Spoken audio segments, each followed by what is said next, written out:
Most people find this rely on intuition more than they admit. You may dress it up in models or spreadsheets, but the final call, which is buy, sell, hold, allocate, hedge, often comes down to a gut feeling, a sense of what will happen. Whether it's a trader adjusting a position or an allocator weighing a manager pitch, intuition shows up constantly. But here's the catch: intuition isn't always reliable. In fact, most of the time, it's misleading, fast, confident, and wrong. The problem isn't that humans can't develop intuition, the problem is that they develop it in the wrong environments. They confuse experience with expertise, noise with pattern, and confidence with accuracy. So when is intuition worth trusting? Not often, but sometimes under very specific conditions, it can be accurate. This section lays out where there is, why it rarely applies to financial markets, and what the alternative should be. For intuition to be reliable, two conditions must be present: A stable predictive environment, and B, repeated feedback that is clear, rapid, and unambiguous. Without both, you're guessing, no matter how confident you feel.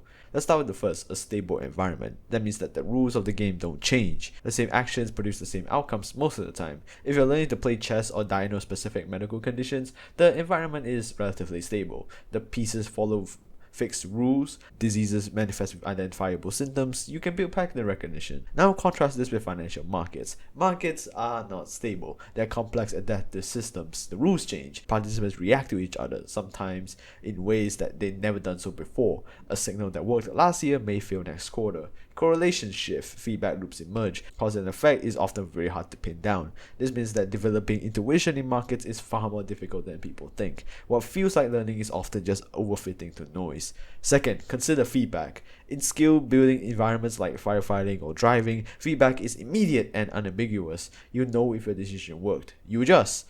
In finance, feedback is delayed, noisy, and confounded. You can make a smart bet and lose money. You can make a terrible call but still get rewarded. There's no clear linkage between decision quality and short-term outcomes. This destroys the reliability of intuitive learning. Without clean feedback and a stable environment, intuitive judgment becomes contaminated.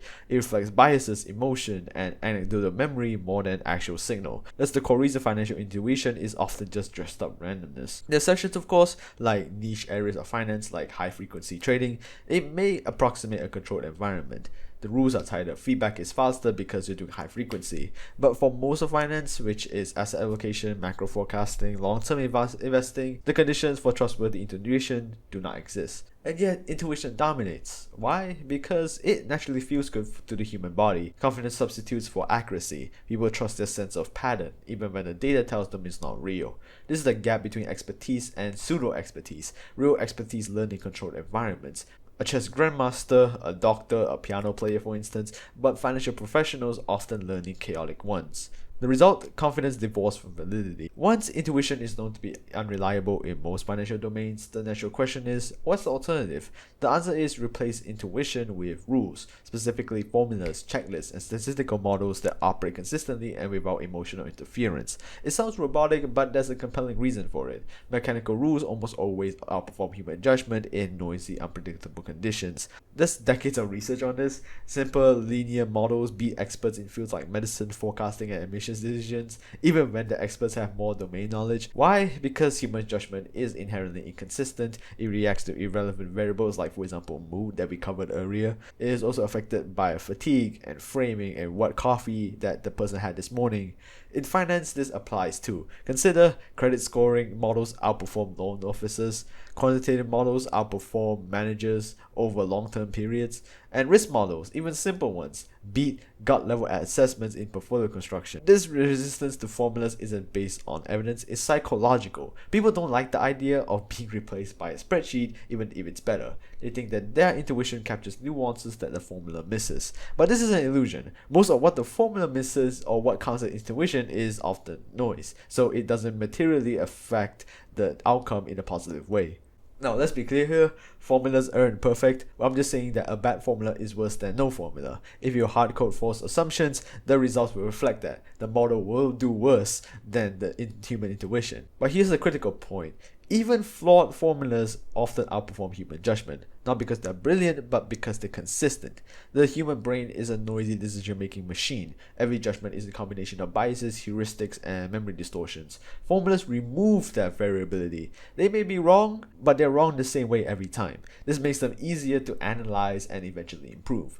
In practice, the best approach is often hybrid. Use formulas to drive core decisions and reserve human input for strong assumptions that the model isn't used to, not the other way around.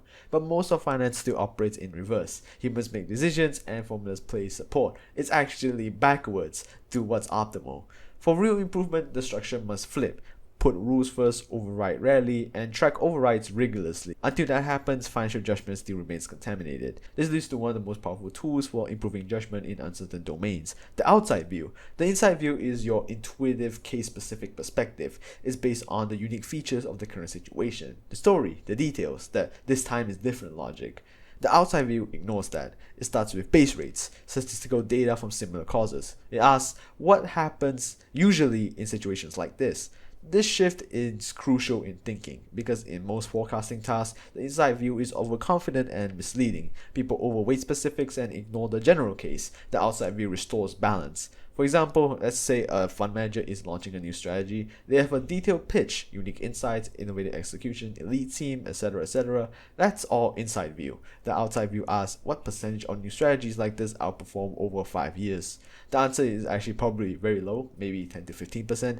That's your baseline expectation and how you think from a rational standpoint the project is going to go, regardless of the external element. If you ignore the outside view, you miss buying into overconfidence and narrative bias. This same goes for investment returns. Analysts love bottom-up DCF models. They project revenues, costs, margins, growth, but they rarely check the outside view. What's the historical distribution of returns for companies like this? That's more predictive than DCF models actually. The outside view is a check on story-driven thinking. It doesn't tell you what will happen, it tells you what usually happens from before. And in domains like finance, that's more valuable than detail-rich intuition.